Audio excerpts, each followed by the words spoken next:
Hello everyone, welcome back. हमने हमारे पुराने पूरे लेक्चर्स में अकाउंटिंग प्रिंसिपल्स पूरी तरीके से कवर कर लिए। अब हम जंप करते हैं हमारे नेक्स्ट कॉन्सेप्ट पे, that is called accounting conventions. बच्चों, मैंने ऑलरेडी आपको फर्स्ट लेक्चर में एक्सप्लेन करा था अकाउंटिंग प्रिंसिपल एंड प्रैक्टिसेस का मतलब क्या होता है। तो मैंने कहा अकाउंटिंग की दुनिया को बहुत स्ट्रांग बनाने के लिए हमने कुछ प्रिंसिपल्स बनाए, नियम कायदे कानून बनाए, that is called accounting principle, जो हमने कवर करके रख लिए। और मैंने ये कहा क्योंकि उसी दुनिया में पहले के समय से बड़ी सारी कस्टमाइज प्रैक्टिसेस फॉलो करी जा रही थी, पुराने रीति रिवाज को फॉलो करा जा रहा था। तो हमने देखा कि कौन कौन सी ओल्ड ट्रेडिशनल प्रैक्टिसेस अच्छी हैं और जितनी अच्छी प्रैक्टिसेस हैं उन सबको अडॉप्ट कर लिया, और उन्हीं को हम लोग अकाउंटिंग कन्वेंशन बोलते हैं। बहुत सारे लोग अकाउंटिंग कन्वेंशन और अकाउंटिंग प्रिंसिपल्स को इंटरचेंजेबल यूज करते हैं, इसकी जगह इसको बोलते हैं।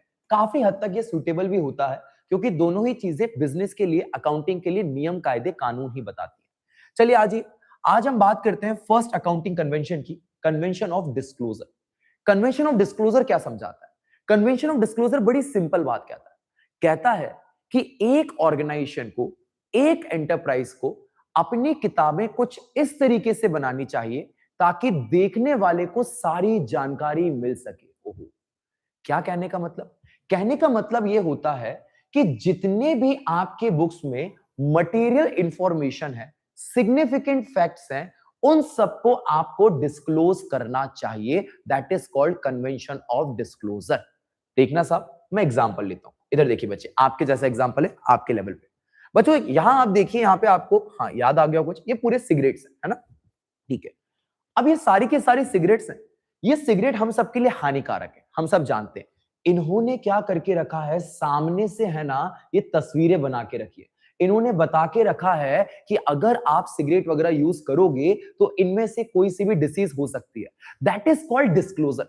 मतलब हर एक चीज जो सामने वाले का फैसला बदलने की ताकत रखती है, उसके फैसले को चेंज करने की ताकत रखती है, हर ऐसी इंफॉर्मेशन को क्या करना चाहिए? डिस्क्लोज करना चाहिए। तो इन्होंने भी क्या करा है साहब? डिस्क्लोज करा है यहां पे कि हाँ भाई, इससे चीजें खराब हो सकती है। वहीं दूसरी तरफ देखना, एक और एग्जांपल, एसआरके कोई भी मूवी की स्क्रिप्ट देखते हैं या कोई मूवी साइन करते हैं तो एसआरके क्या बोलते होंगे? मुझे मूवी की सारी इंफॉर्मेशन, कंप्लीट इंफॉर्मेशन दो। कौन कौन और को एक्टर्स हैं, कौन एक्ट्रेस हैं, शूटिंग कहां पे होगी, कितना टाइम देना पड़ेगा, कितना अमाउंट आप दोगे, अमाउंट क्लियर कैसे करा जाएगा, ए टू जेड। ये सब क्या है? जब भी वो किसी प्रोजेक्ट में एंगेज होते हैं, he wants complete information, all disclosures. तो साहब यहां पे यही बात करी गई है बच्चों। यहां बोला कन्वेंशन ऑफ डिस्क्लोजर का मतलब यह होता है कि एक बिजनेस को अपनी सारी इंफॉर्मेशन को डिस्क्लोज करना चाहिए, which can change the decision of other party. Okay, इधर देखना, all material information. Again material information का मतलब क्या हो गया? सिग्निफिकेंट इंफॉर्मेशन, जरूरी इंफॉर्मेशन, है ना? जैसे मैं आपको बताता हूं, मान लीजिए मैंने एग्जांपल लिया था एसआरके का। एसआरके मूवी की शूटिंग पे जाते हैं, उन्होंने बोला कि 120 डेज की शूटिंग होगी।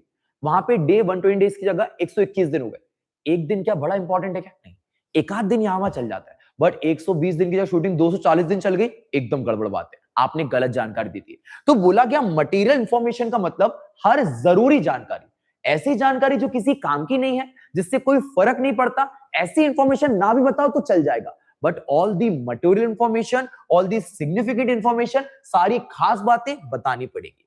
All material information which is relevant, जो कि रिलेवेंट है for the proper disclosure of true and fair position, इसका आपको प्रॉपर डिस्क्लोजर देना पड़ेगा। ठीक है, should be disclose prominently in the accounts and financial statement, इनको आपको डिस्क्लोज करना पड़ेगा। अरे हाँ कि ना? फिर देखिए नीचे क्या लिखा है, disclosure of specified information is required by law. ये डिस्क्लोजर देने को कौन बोलता है? लॉ कहता है कि साहब सारी जानकारी दीजिए। फिर and by the accounting standards. अरे अकाउंटिंग का एक लॉ अकाउंटिंग स्टैंडर्ड्स भी है, अकाउंटिंग स्टैंडर्ड भी ये बोलता है और कहता है ये तो मिनिमम डिस्क्लोजर्स हैं, इतनी जानकारी तो आपको शेयर करनी ही पड़ेगी। आई होप आपको ये कॉन्सेप्ट समझ में आ गया होगा। मिलते हैं नेक्स्ट वीडियो में।